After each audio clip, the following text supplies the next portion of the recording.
Some of the things that terrify new parents is introducing solid foods, as well as serving your baby their first allergenic foods. Nobody wants to be thrown into an anaphylactic situation, and it can and does happen in young babies.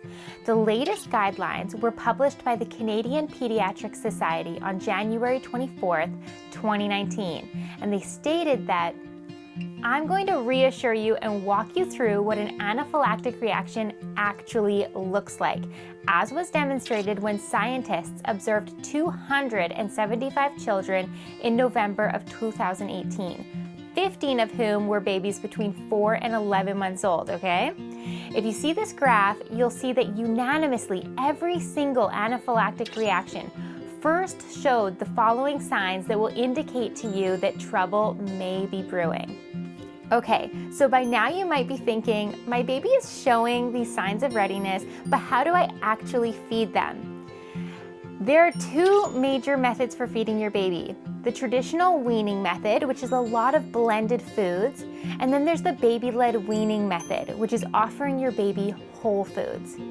If we go back in time, Pablum was actually the first commercial blended food.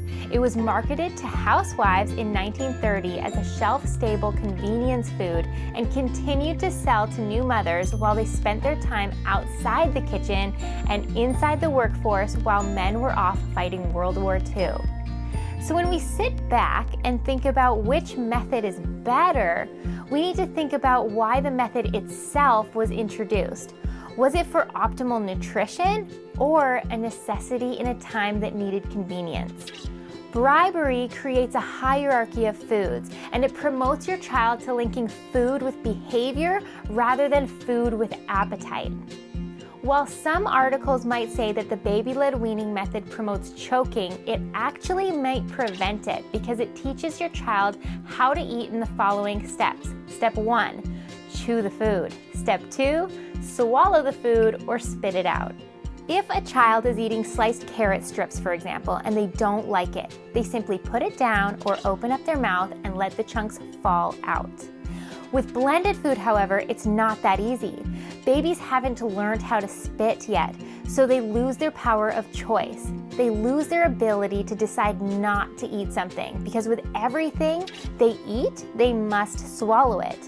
This could lead to your baby distrusting food or distrusting you. It could lead to pursed shut lips, shaking their head, grabbing food out of their mouths with all 4 fingers, extreme emotional reactions, but most importantly, a refusal to try new foods. They refuse because the synapse or connection that was first made in their brain when first learning to eat was that they may not like the new food and they will have no ability to undo the choice of initially eating it. Therefore, they won't try new things because of the perceived risk of not liking it but having to eat it anyway. And just like that, you've got yourself a picky eater.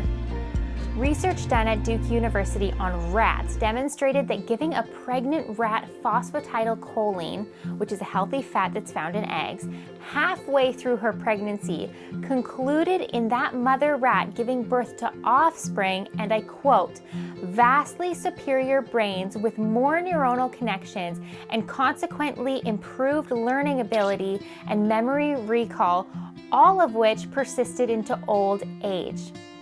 Fats are also necessary in the diet of your baby to absorb the fat-soluble nutrients, vitamin A, D, E, and K of other foods.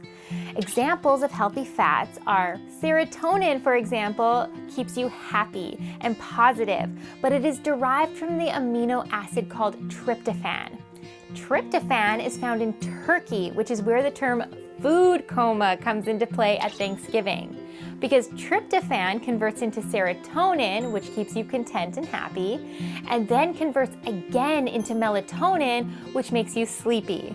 Therefore, this cascade effect is not a simple task, and one neurotransmitter needs the other, and they both need protein to exist.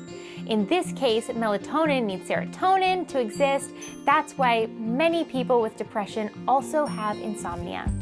I truly hope you've enjoyed watching this preview, and I hope that you buy this program so that you can feel conviction in the reasons behind the decisions that you're making.